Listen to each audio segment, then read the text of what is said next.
human context is imbued with certain timeless themes that need periodic revisit, re-examination, and renewal. Diversity, equality, and inclusion (DEI) is one such theme. This would include gender and identity, neurodiversity, social and professional diversity, cultural and ethnic diversity, etc. How do we navigate this maze? What role does power inequities play in DEI context? What micro and macro processes are at play here? Is equality synonymous with sameness? How does one acknowledge and grace diversity to achieve equality and inclusion? To explore this subject and more, here is a conversation with Meenakshi Krishnan, a researcher and practitioner in gender studies, childcare, and development. With a PhD from Institute of Development Studies, IDS, UK, and an MBA from XLRI, Jamshedpur, India, Meenakshi has over 2 decades of work experience in corporate HR and independent organization development consulting. She currently works and lives in Brighton, UK, with her daughter and husband.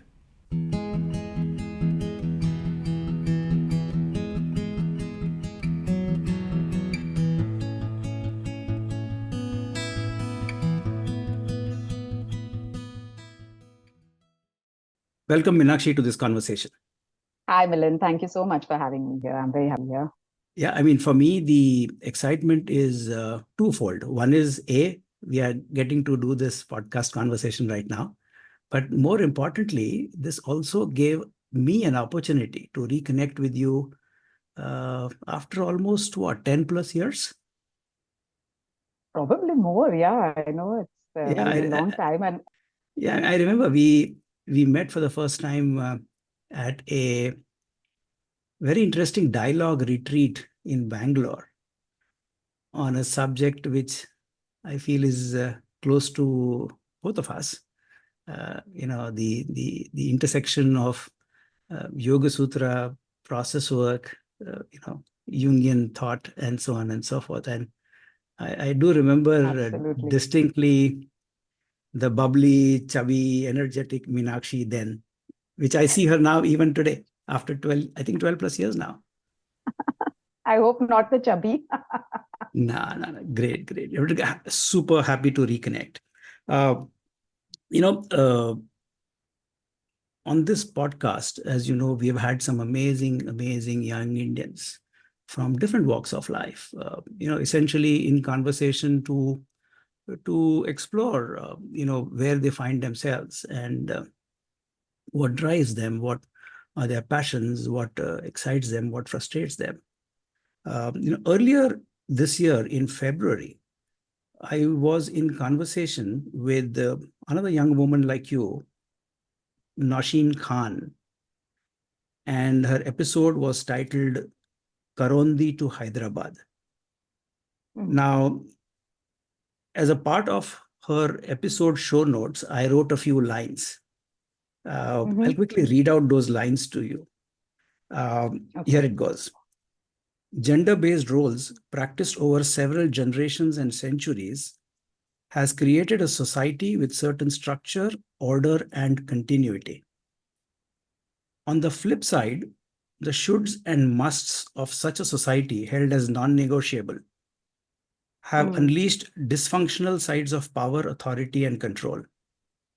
In India, this has further exacerbated processes of discrimination and denial, with women, urban and rural, finding themselves on the receiving end, even in 21st century. Now, let me elaborate this concept with a short story written by Nausheen.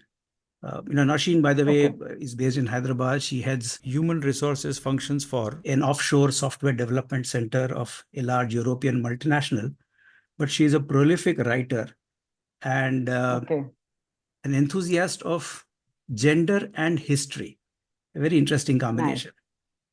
Nice. Now, Nausheen wrote a short story titled The Landlord's Wife. It's a fictional story set in the 1960s of Awadh region of North India, which is like in and around Lucknow. The protagonist of the story is a young girl by the name Nuzhat.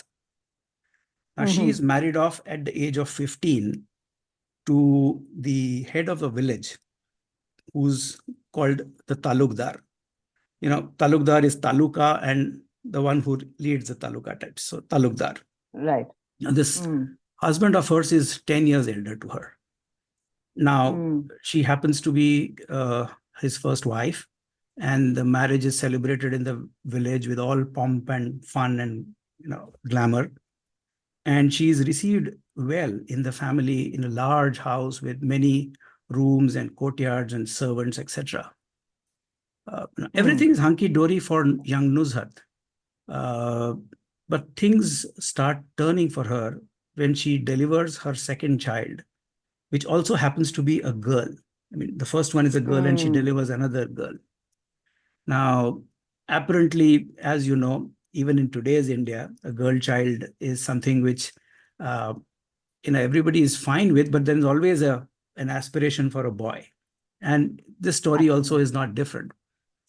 Now, the Talukdar, one fine day, out of the blue, comes home and tells young Nuzhat, who's probably all of 20 that time, that I've married the second time. I'm getting another wife in the house. And, she'll live in a separate quarter. She won't trouble you. You remain the mistress of the house, and you are in charge of everything. And of course, she's obviously shocked and surprised. But then she realizes, yes, probably that's what her husband has done, that if she can't deliver a boy for him, maybe he's hoping to get a boy from another woman, which probably was the practice at that point in time. And the mother-in-law, in fact, despite being a woman, consoles her, saying that, listen, young girl, don't be upset.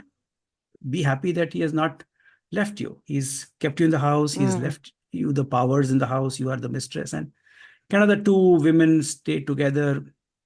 And at some point in time, obviously, things have to come to a clash, and it does happen when the second wife delivers a boy.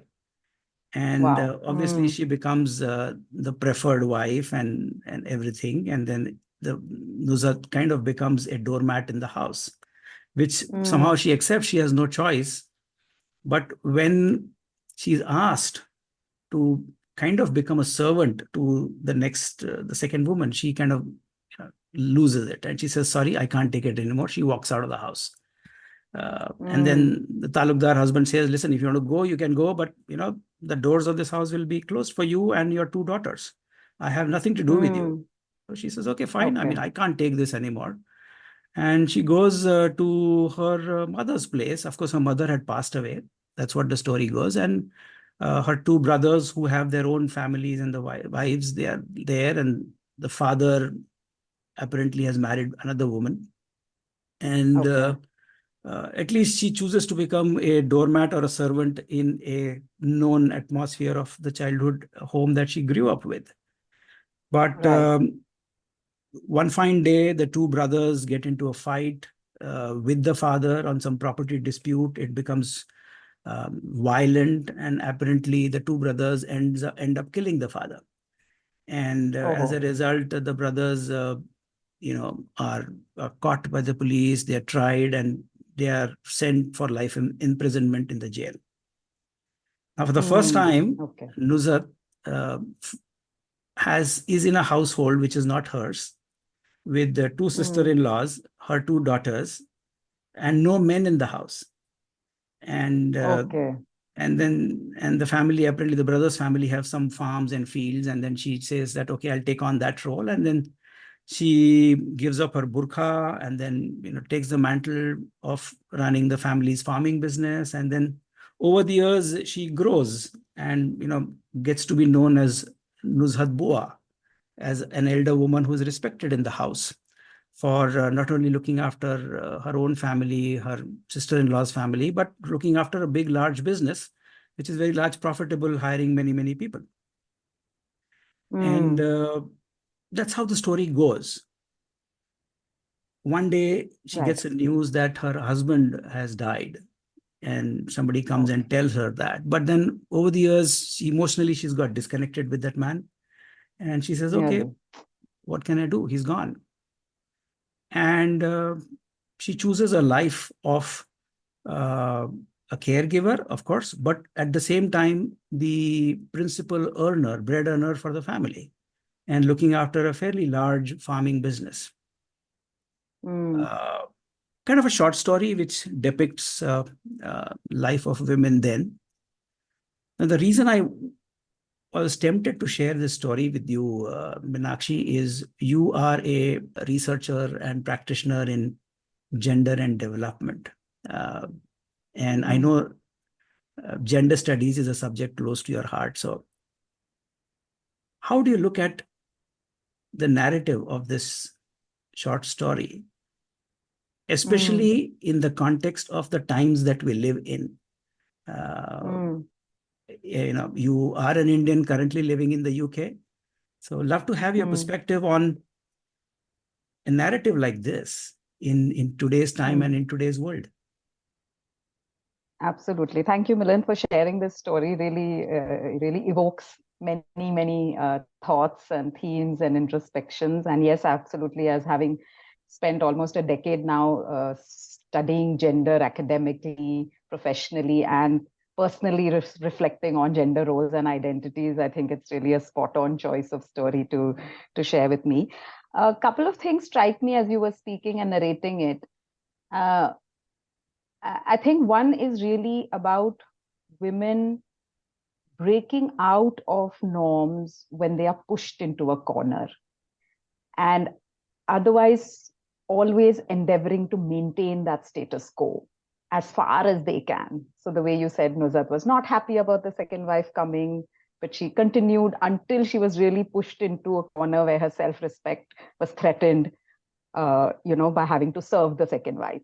Or then going back to the brother and father's house, which is effectively, again, another man who's in charge, but then taking on the mantle when no men are left. And I feel like even today, this is a running theme. I can speak from my experience, from the social milieu and friends, family, and professionally when I work with women leaders in the corporate sector, that we are willing to take risks within the current social order and really challenge norms when we're pushed to a corner.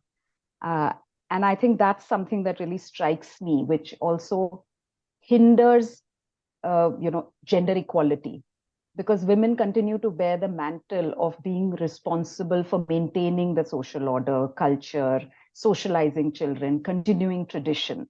And that automatically sort of sets you up to work against your own interest of gender equality. So that was one thought that I had. And I think the second is the interesting thing you said about becoming the breadwinner while also managing care responsibilities. And that, in fact, is the real topic of my doctoral research that I've, just sort of submitted and passed the Viva this last week. Is that, and here I would like to point out that women are also not a homogeneous category. There are many layers and social identities. So there are many women who would have been female breadwinners even in Nuzhat's time. Nuzhat might belong to me, sounds like a more middle class family where there are a certain set of values and expectations from daughters and daughter-in-laws.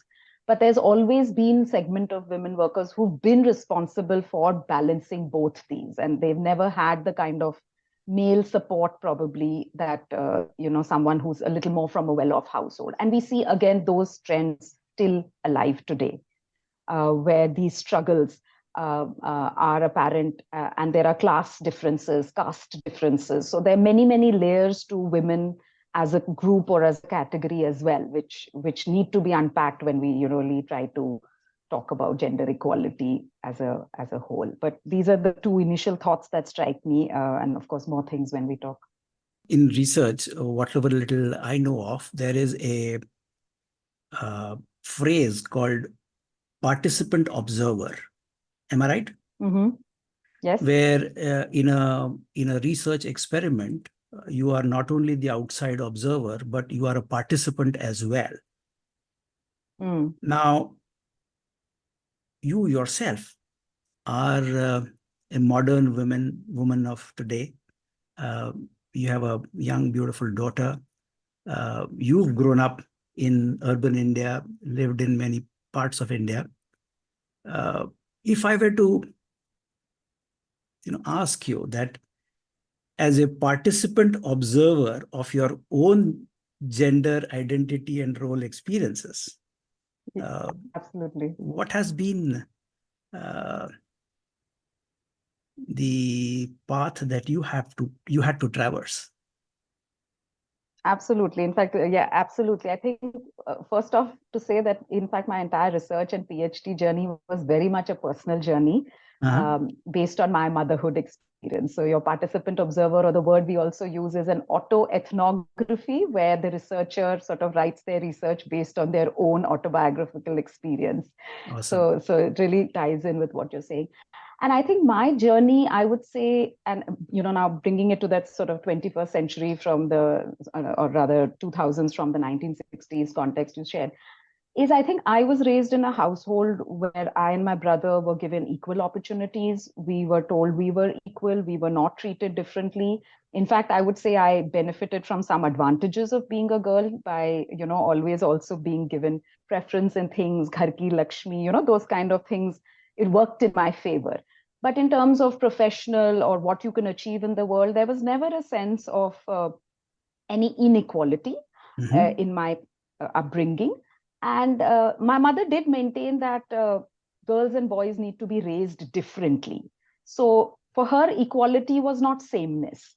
She valued the sex differences, but the equality was substantive, that, there was no opportunity or outcome that would not be offered just because you're a girl. I think where things changed for me and I became very conscious of the societal norms was marriage and motherhood. And I think marriage and motherhood still today in India are a defining watershed experience in a woman's life, unlike for men. That is when I was professionally working in the corporate sector in HR in a very large private sector bank. And my husband was another batchmate of mine from my MBA. So, very comparable. Professional achievements, salaries, lifestyle, very, you would say, gender equal. But I think marriage and then motherhood especially really changed the game for me. And that's when I became very deeply conscious of sort of societal expectations, societal judgments, and also my own internalized gender stereotypes came to the fore. I think that is the choice point for women. That do I play along with the established social order, or do I at that point really say, no, I'm just going to go down the path of continuing to be, my own person? Because as a mother, that responsibility of caregiving is still very much in India seen as women's work. So I think that was that journey that then, I kind of stepped out of the formal corporate career, got into consulting, freelancing, sort of, trying to balance the personal and the professional. But yes, I think that leaves especially very professionally qualified women of today a little frustrated, because we think of ourselves primarily as professionals and motherhood as an addition. Versus when you swap that balance, it can, generate a lot of sort of anxieties or frustrations or dilemmas or even tensions within the household and finding fulfillment. So that has been a bit of the experience that then brought me to also look at women's roles and motherhood roles, of how women are balancing this carer and economic actor or worker identity. And of course, that's the subject of my doctoral thesis. Interestingly, we talk so much about Indian culture that we are so kind of proud of, and at least today the ask of each Indian is to kind of wear it on our sleeve, the parampara and the Sanskriti. And as a man, I can say this, that somehow the burden of ghar grihasti seems to be excessively on the shoulder of the wife or the woman at home, saying that you are the bearer of continuity and tradition. And I think it happens even today. And look at some of the TV shows that are popular or whatever on Indian TV or otherwise also. This whole idea that a societal structure, which is sort of, I would say, defined by men over centuries, because in many ways, I also see this as a game of power and inequity between the genders. And there is very little space for emotions to come into play. It's so cut and dry, the man-woman societal structure relationship. I mean, I wonder if how you see this. Absolutely, your analysis that this is about power relations is spot on, and all sort of patriarchy is really the word we use in sort of academic lingo. I mean, I think it's found its way in normal life also, which is kind of the rule of the men or of fathers. So that society is designed by men for men. Yes. And women, or I would say women and other minority groups or marginalized identities, be it on the basis of disability, gender, color, whatever, are in service of that sort of patriarchal aim. I think that's absolutely right. And it's premised on power relations. So power is very, very central to any conversation about women's equality or in general, any equality. Two more things I would add here. One is is this about Indian culture? I think you said that, yes, our traditions and all put more burden on women. So one aspect is that women the world over are the primary caregivers.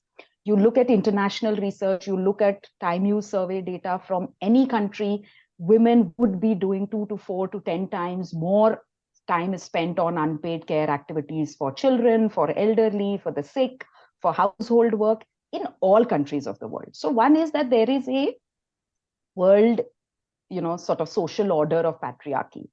Within that, India is an extreme example where the gap between the genders is much higher. So we would have, women doing 5 to 10 times more unpaid care work than, say, in Australia, where it's 1.5 times. And there, I think, is where the Indian traditions and myths and stories have played a role to reinforce that message. I often, when you ask who's your role model, I often sometimes actually, I think of Sita.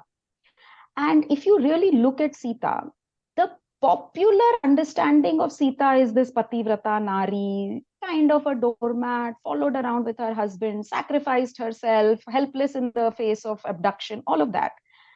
Weakness is somehow where we try to, and her dharmic duty to her husband is what is promoted. But the core essence of Sita is so much independent choice. She chose to follow her husband. He had told her, you please stay back and serve, my parents while I'm in Vanvas. She, in fact, chose her spouse in a Swayamvar. She chose to step out of the Lakshman Rekha. She chose to go into the fire when she felt no longer trusted and respected. At every point, she was a very independent, powerful woman making choices. But that narrative is not there in the popular imagination. So I think we've always also had strong women, but we have chosen to project the weaker aspects and the more accommodative aspects of women, the more,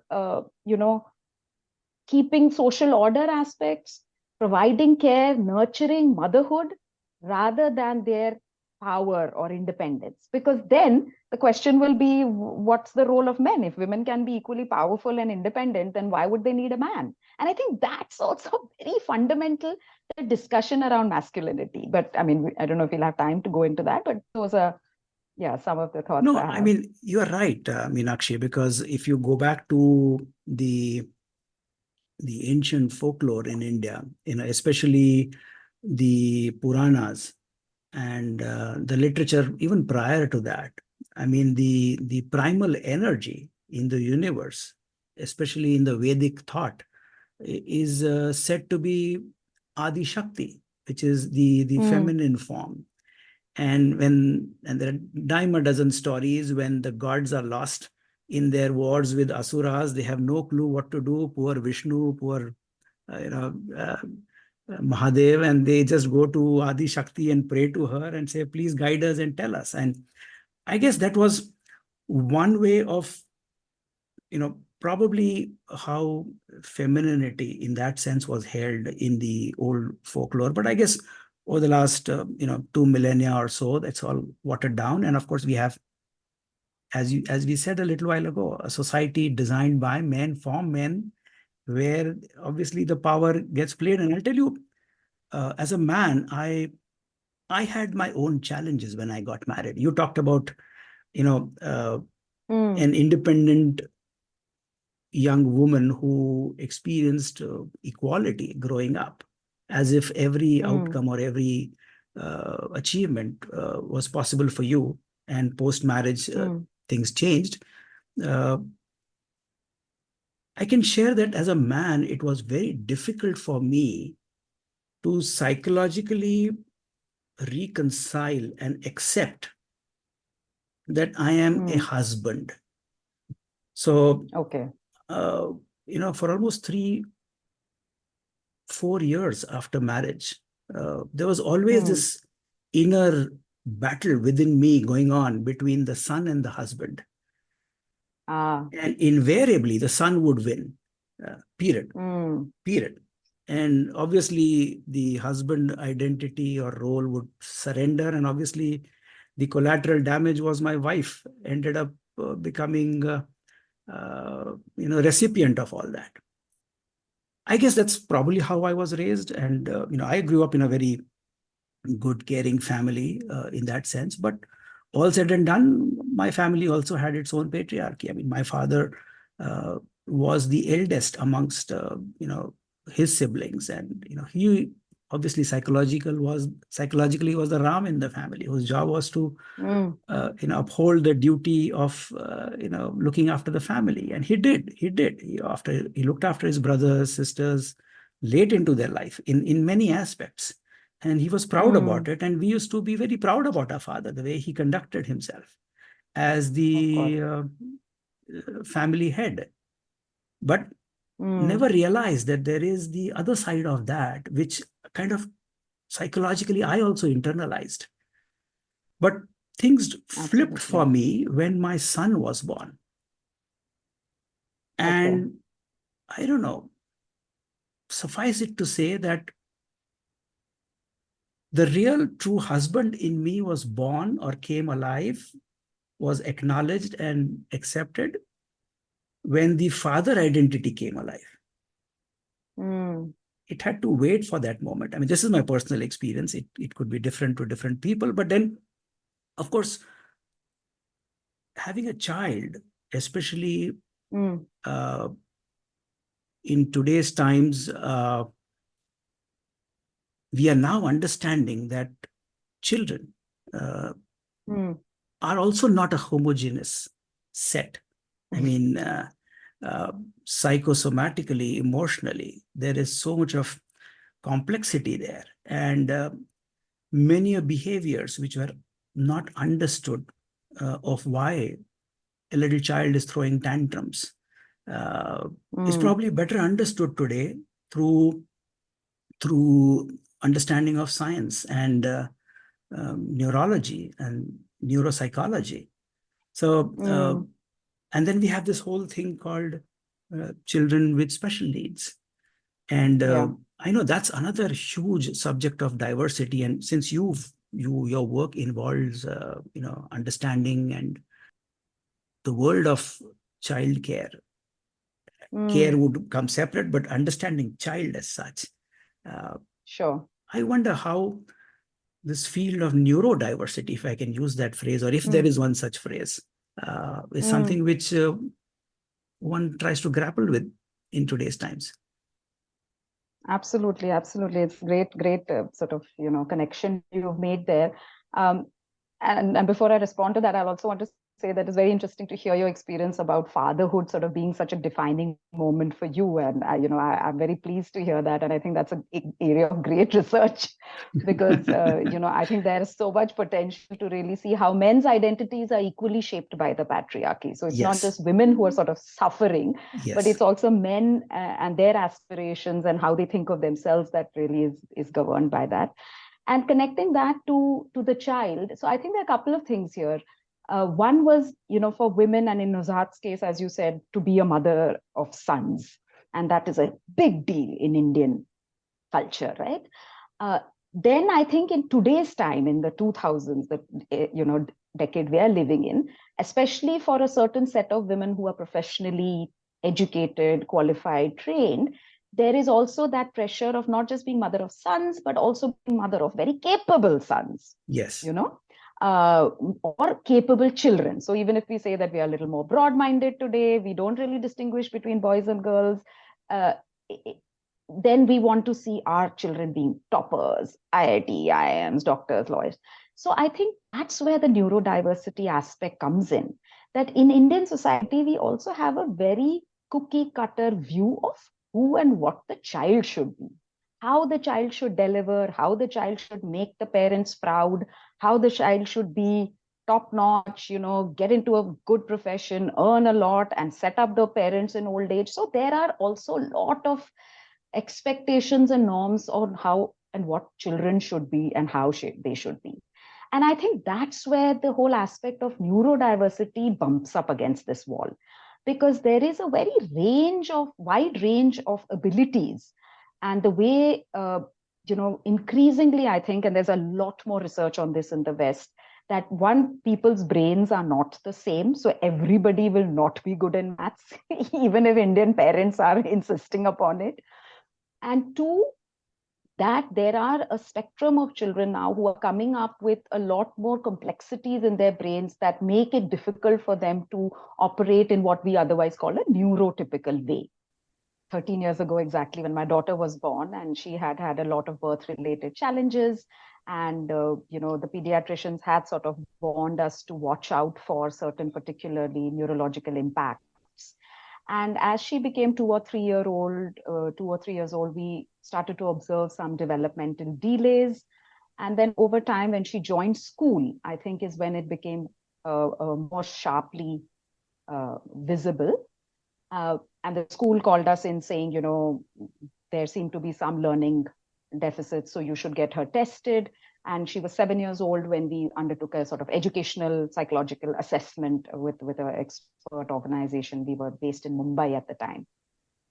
And of course, they know there is always that dilemma in neurodiversity as parents. One was the initial shock of the diagnosis, also because, my husband and I have been academically very, very, very bright and toppers. And so for us to even cope up with the fact that there could be an academic linked learning issue for our child was, it hadn't been in the frame of our reference, to be honest. And then there is also the dilemma in this field, which is about labeling. Do you want to label somebody and then kind of create into reality, which may not have otherwise been noticeable? Or there is another school of thought which feels that at least you should be calling the thing what it is. Otherwise, a lot of times children who are different can get labeled things like lazy, you don't try enough, you're manipulative, you're lying. And that is also another kind of labeling which we are doing. So there are these two sort of schools of thought on the entire testing itself. And I think the third then is, how do you support such children in our Indian educational system? Because I think we are, again, very much regimented. Our education system has not changed, I think, since colonial times. There is a very high pressure on academic performance of a few subjects, which are very much skewed towards abstract conceptual reasoning, thinking. There is everything else is called extracurricular, as if that is side mein. You're not really supposed to be studying dance or music. Hobby hai. And my daughter is extremely passionate and talented in dance. In fact, for the last few years in COVID, she's just self-taught herself dance through watching YouTube videos. But that is not an academic skill that makes you succeed in school. Yes. So from a parenting perspective, it's been very challenging, one, overcoming our own internalized ideas about how to parent and how to engage with a child, our own anxieties about the future of our child who doesn't fit into the doctor lawyer format anymore, Correct. and also confronting social judgments, because especially as a mother, I would speak, I can't speak for my husband here, but as a mother, your worth is also measured by how successful, academically bright your child is. And that becomes the first judgment, irrespective of other things. But to be honest, I would also say at the same time that there's a lot more openness and acceptance and understanding of this issue. The schools we've put her in, both in India and the UK, have been very supportive, have really tried to accommodate a lot of the needs.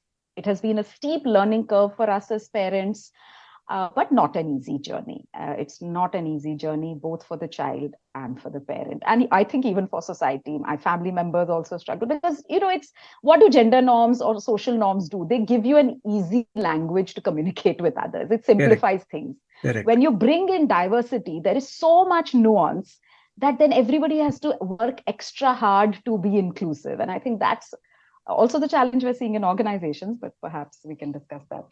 No, they say running itself is a very intense activity, and it can even get challenging depending upon the speeds at which you are expected to run. But one of the assumptions of running is a static ground. The ground doesn't shift, the ground doesn't move. It is stationary, and hence we are able to run at different speeds and complexities. Now, I'm sometimes wondering, at least in my imagination, what if the ground is also shaking? And then you have to run on a ground which is not stationary.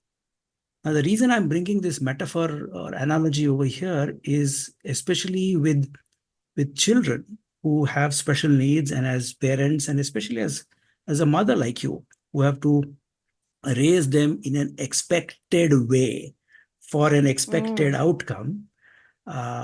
What if the mother herself has her own challenges to deal with? Maybe dealing with her own anxiety and other issues. I don't know what's your thought there, because you may have some ideas there. Absolutely. I think this last 10 years of raising my daughter has been a hugely self-reflective journey as well for me. And I think the more also that I've read and researched about neurodiversity and try to grapple with where does it come from, why did it happen to my child, what should I do now, what will the future look like, those have been really questions that have given me sleepless nights.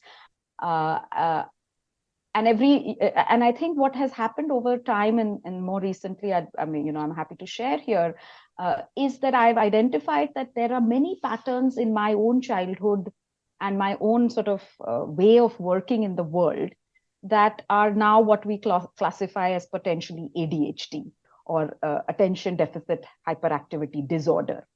Of course, the problem with any of these labeling is they use a medical language and a medical model still of disorder. But I think what it really tells us, and for me, it was in a way very reassuring to understand myself better, because children who have this kind of neurodivergence have a very different relationship with time. And I remember a lot of my friends and family, and my, if you ask them, they will, say, you're a last minute manager, you're a crisis manager. If Meenakshi says 5 minutes, it's never actually 5 minutes.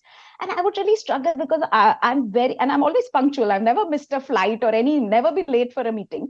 But yes, that last 5 minutes to get to that is an absolute tornado of activity, and it puts pressure on other people. And I would struggle through my marriage. I've struggled. My husband is very systematic, organized, plan, and I'm like, from his perspective, all over the place. Though in my mind, there's a certain logic.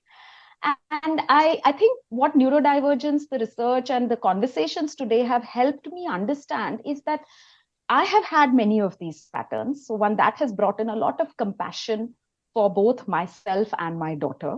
It's brought in a lot more self-acceptance of myself and my daughter. And I think it has also brought a lot of confidence that even myself, we didn't have this language when I was growing up. Nobody would have diagnosed me as neurodivergent. But if I could reach the place I am, successfully done an MBA, done a course in women's studies, done a PhD now, living abroad, that means that neurodiversion is not a disorder. It's not a illness. It's not a problem. But there are many different ways to succeed. And I think that's the conversation that is growing even in India, hopefully, definitely abroad. So I think it has been a double-edged sword. It has exacerbated my personal anxieties as a mother, but it has also allowed me to actually understand myself deeper, for which I'm very grateful to my daughter and her journey. There's a French author by the name Michel Foucault. He's actually a French philosopher, historian of ideas, a writer, and a political activist. Yes. He wrote a classic in 1961 titled Madness and Civilization, a history of insanity in the age of reason. It's considered a classic. And the book is Foucault's work in understanding and studying Europe between the 17th to the 19th century, especially on the theme of madness, human madness. And he talked about the age of reason, which is the Enlightenment age or the age of Renaissance, 16th, 17th century Europe, where mad people were segregated from the main flock and kept into something called madhouses. Because the society didn't know how to deal with them. Now, these are not madness at the edge, on the extreme one, which are like even middle somewhere. It's simple. The logical, emotional mind just couldn't comprehend certain behaviors of certain people. And despite best efforts, they couldn't kind of wrap their head around how do we deal with these people. So the only answer they have was just segregate, alienate, and isolate them, keep them in the madhouses. And there were madhouses all over Europe, which was in 200-300 years prior to that. I was told that this was the case with lepers. There were leper houses, but of course leprosy was treated and all that, so on and so forth. But then these madhouses were a living reality till 19th century. Till such time, medical science or the neurological science or psychology got developed to understand these behaviors and said that probably these are not mad people, these are people with certain mental disorders, and then try to understand, decode, and figure out ways to deal with it. I mean, psychoanalysis, Freudian psychoanalysis kind of was emerged, I'm told, out of that. Now, I wonder the label of children with special needs that we have today is an aim to bring these young children into the mainstream, and not through alienating them, segregating them, creating special programs or needs, developmental, processes for them. Is to say that you are a part of the mainstream, just that you are different. There is a very, what shall I say, I like the phrase neurodiversity. It kind of gives a respectable state position to people who are different than us. But the sad part is, even today, the DSM Manual 5 is essentially, the name acronym has remained the same, that it is the Diagnostic and Statistical Manual of Mental Disorders. And there is this ADHD, where every D ends with a disorder. So I wonder, hope we will soon come to a time where these are not disorders, but these are diversities. So there is a bit of a movement toward understanding that each one of us is neurodiverse. So it's not even that, oh, these people are neurodiverse and they are different from us.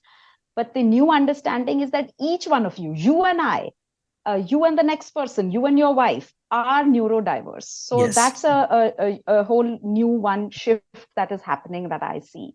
And the second is that absolutely we are steeped in a medical model of understanding disorders and disability. And in fact, because in my work, we also look at disability in the workplace and including people with long-term health conditions and so on, that there is a medical model of disability, which is an impairment, which is a lack. Whereas now there's a shift towards a social model of disability, that you're not disabled because you have some issue in yourself, but that the societal structure disable you. You know, it's like the example of the Wagoner car, where it's called the tall boy design. Yes. But if you see, when I sit in it and I'm an average Indian woman's height, the seat belt cuts across my neck very sharply. Yes. Because the fact is, it is designed for a taller man who was trialed as the candidate for when they were designing the car. And there's research out there also on gender biases in car design and in everything. So I think that's the thing, that you are being disabled by the way society has ordered things. Correct. And I think we're in that journey with regard to neurodiversity, but there is sort of, pockets of openness, open-mindedness, which I think are really where we have to really focus our energies to grow and expand. I know a lot of scholars who are working on trying to change the DSM. Hopefully in the next versions it will happen. So yeah, it's work in progress. And that's exactly Foucault's whole work, that how knowledge and power are constructed was really the whole center of his work. So absolutely bringing him up. But even going back to where we started this conversation about gender diversity, especially gender roles in the society, where there is this excessive burden on women today, and you living in UK today, you have eyes and views into what's happening in mainland Europe too, and you just acknowledge the fact that this is true even in much of Europe today, where women have to shoulder a lot of responsibility as well as homemaking, caring and looking after kids, especially those with having neurodiversity and special needs. Yes. And how the man and the woman in the relationship who has to shoulder this responsibility equally, somehow there's a fair bit of imbalance happening there. And I'm kind of reminded of a beautiful old song from a film called Naya Daur, a B.R. Chopra film. I think it was made in 1950s, 55, 56, 57. The country had just gained independence, and there was an all-round energy to build the nation. And there was a call to men, women, children, old people alike to say, let's all pitch in together. And this whole film, Naya Daur, or New Age, as it is called, there's this beautiful song picturized on Dilip Kumar and by Jayantimala. I see. I don't know. I think that song probably is a song that the man or the woman of today should listen to. It's available on YouTube, but let me play this for you. I hope you are able to hear this well.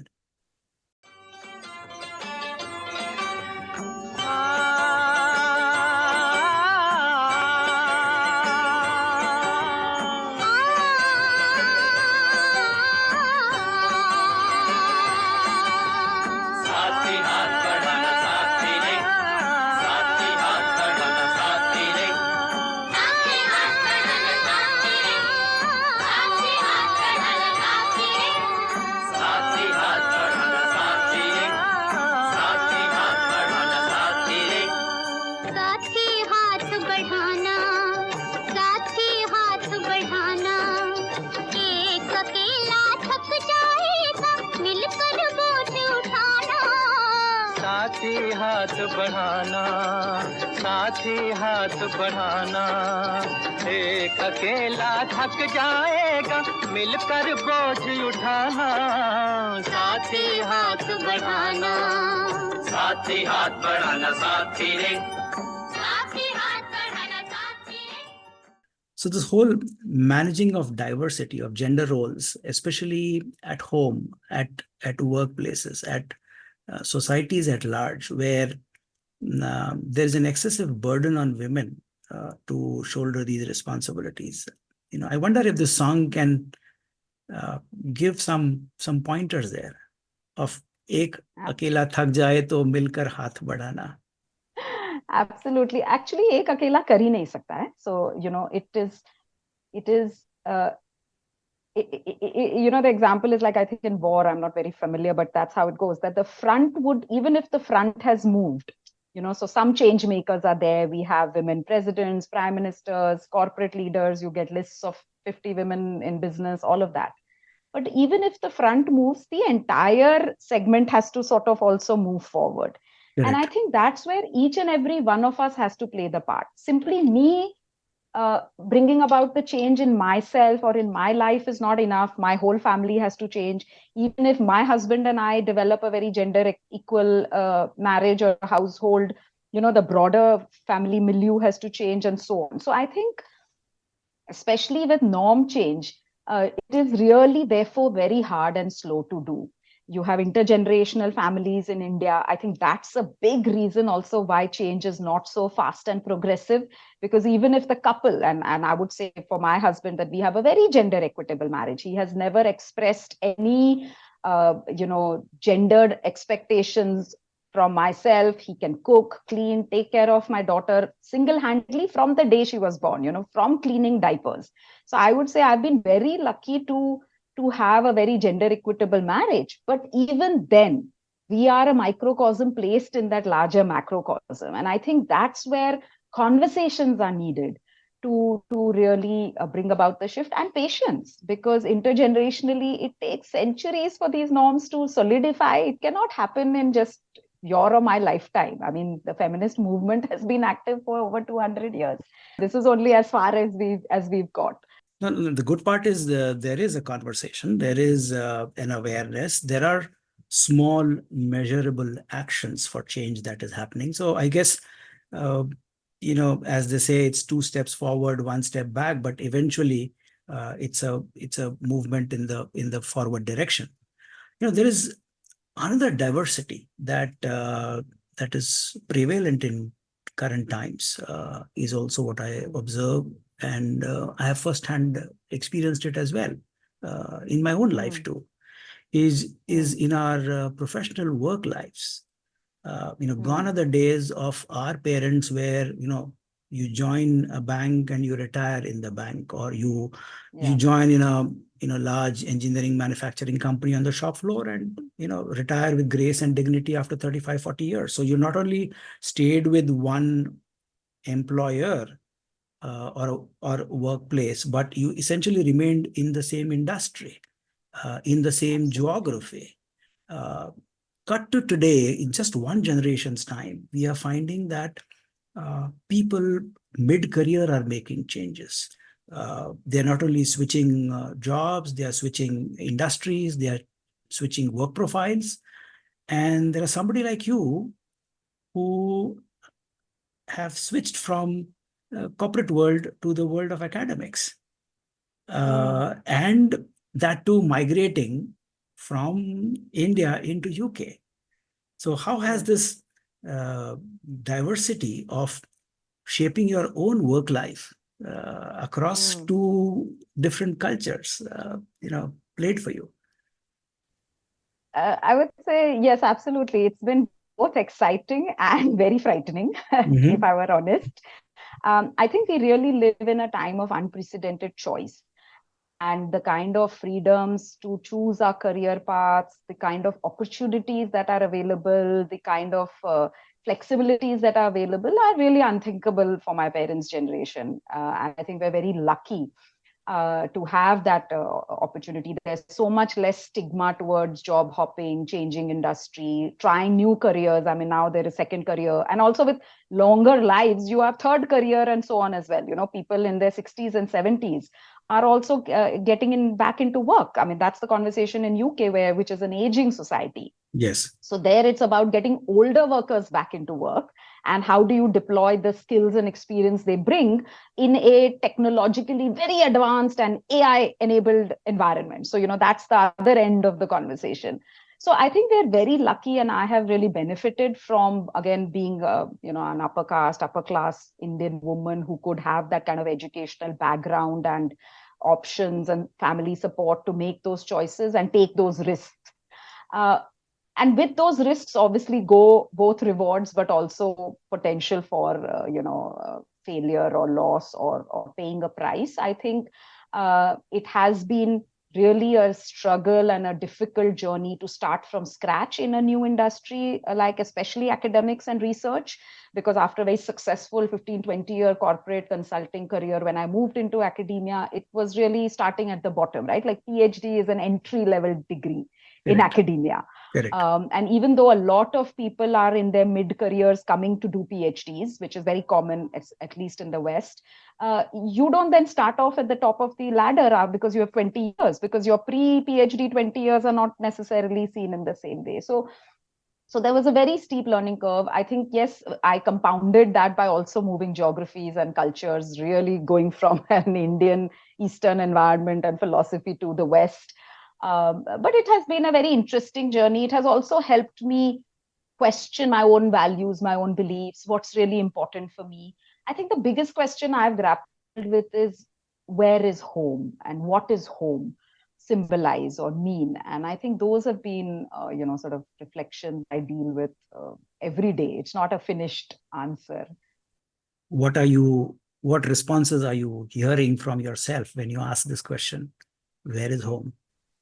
I think it will sound like a cliche, but I think what I've concluded as of today morning is home is where the heart is. You can, I would say I lived in India for 4 decades of my life. I've moved to the UK only 5-6 years ago. And there were still so many things that I was not comfortable with, I would complain about, or bothered me, or frustrated me, or I felt I couldn't live my dreams.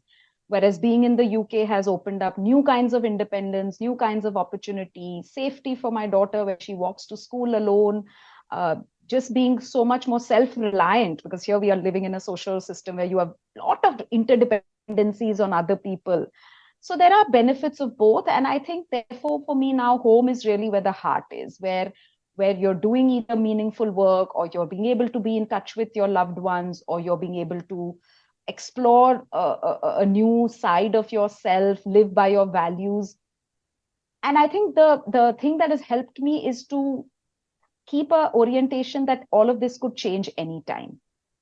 I think our parents' orientation was about ek baar settle ho gaye, then you're in this for the long haul.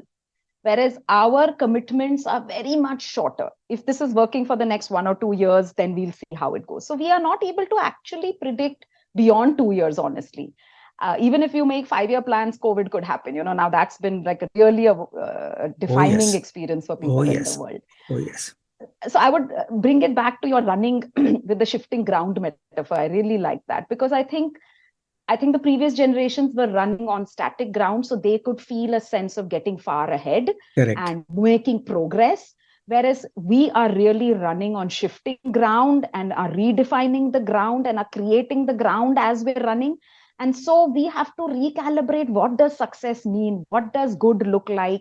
What makes me happy? Because there are no external pegs available that I can hang my definitions on. And so I think it's very also hectic work, honestly, to be alive in these times, to constantly be defining yourself. It is quite stressful. I think, the mental health burden we are seeing is also, to my mind, very much exacerbated by the sheer paradox of choice and opportunity we have. But there's also a lot of freedom in it. I also see a huge bright side here, because what you just said now also leads us to a place where we say that, listen, success for me has to be defined in my own context, by me, for me. There can't be any, outside reference points. So in that sense, affirmation, responsibilities is very much on my own shoulders. I have to own up my own self-affirmation. Absolutely. And trust and belief in yourself, because I think earlier you could look to outside people, elders, to guide correct, you. correct. But now you really also, feel like their advice might not be even relevant to the times we're living in. Not to disregard or disrespect the wisdom of elders. There is a part of timeless wisdom which will never change. But to be able to separate that, what is the timeless aspect that's coming down from the ages, and what is it that is relevant to the current times, it's a lot of self-trust and self-reflection. No, I find it extremely empowering. To be very honest, you spoke about first life, second life, and even third life, and I am at my own stage and age in life, having put in almost close to 40 years of work, 37, 38 years of work, and I have a son who is now married, lives in the US. He's found his own way. I'm very happy for him. He's our only child. And touch wood, I ask myself that here I am, almost touching 60, with an agile mind and a healthy body, reasonably tech savvy. What should I be doing with my life? And something that happened to me and Asha 3 years back was this idea of a podcast, and something which we've never done before. It's a massive experiment in self-discovery of what one is able to do, and what started as a simple idea of trying to create a narrative of what is today's India through the lives and stories of young Indians like you, wherever they are doing whatever they are doing, through their own stories, dreams, aspirations, anxieties, struggles, etc., has created, I think, we've had about almost 100 episodes now. And this is a massive, massive joy that I am carrying. That's something I'm able to experiment. And I think this is another diversity, isn't it? I would add diversity of thought. I think the whole diversity, spectrum has also expanded from, just man, woman, then racial diversity, then, we got into more invisible diversities like neurodiversities. But really now the conversation and the focus is also on this diversity of thought, because what you're doing is really emblematic of that, bringing these multiple perspectives of the same person, of different people, across cultures, across boundaries, is a brilliant example of diversity of thought. No, I mean, this is a massive diversity. I mean, even if anybody were to pick any random 5 episodes of our podcast, one would get a beautiful, beautiful fabric of the diversity of what India of today is. I mean, it leaves me with a very happy place. Doesn't matter who's in Delhi, whose government is there. It doesn't matter. I think government and governance, I don't know, somehow is becoming irrelevant in the times that we live today, apart from certain bigger policy issues. But by and large, there are certain structures which are non-negotiable. It doesn't matter which government is. For example, liberty, freedom to choose, freedom to be who one wants to be, freedom to express. I mean, all the fundamental rights enshrined in the Constitution are a living reality today. So, which is a great, great thing. So, on this theme of diversity, and with somebody like you, with such a rich experience, both in your work life as well as research, this conversation can go on, but we are on a podcast format. We have to abide by a certain time structure. I have enjoyed this conversation. Amazing, amazing to reconnect with you, Meenakshi. So just want to ask you 2 things. One is, what is Meenakshi Krishnan saying to Meenakshi today? And 2, how has this conversation been for you? So I think the conversation has been excellent. Thank you so much for having me for this episode. And I've thoroughly enjoyed talking to you, just the connections you've made. It's really been enriching. And thank you for this opportunity for me to self-reflect as well. And what would Meenakshi Krishnan of today be saying to Meenakshi? I think really just 2 words: trust yourself. I think that's been really a journey I've had to cultivate and develop to, find the center of your being inside yourself. So, yeah. And as one very interesting T-shirt logo I read somewhere, I am not just good, I am good enough. Absolutely. Arey, I would like to have that t-shirt. Let me see if I can find it. I'll ship it to you. Please. Thank you so much, Milind. Thank you. It was really Wonderful. wonderful. You take good care and have safe travels. And may brighten up every part of your life. Thank you so much. Very, very good wishes and really appreciate that. Thank you for your time today, my dear listeners. This is your host, Milind Agnihotri, signing off. Goodbye, take care, and stay safe.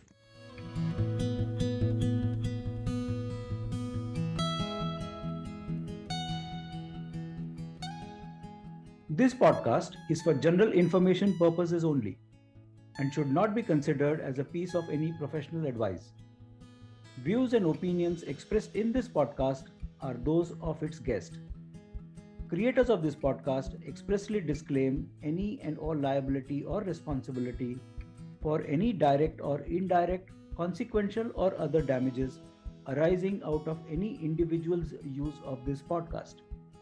For feedback and suggestions, please write to wingsindia75@gmail.com. Thank you.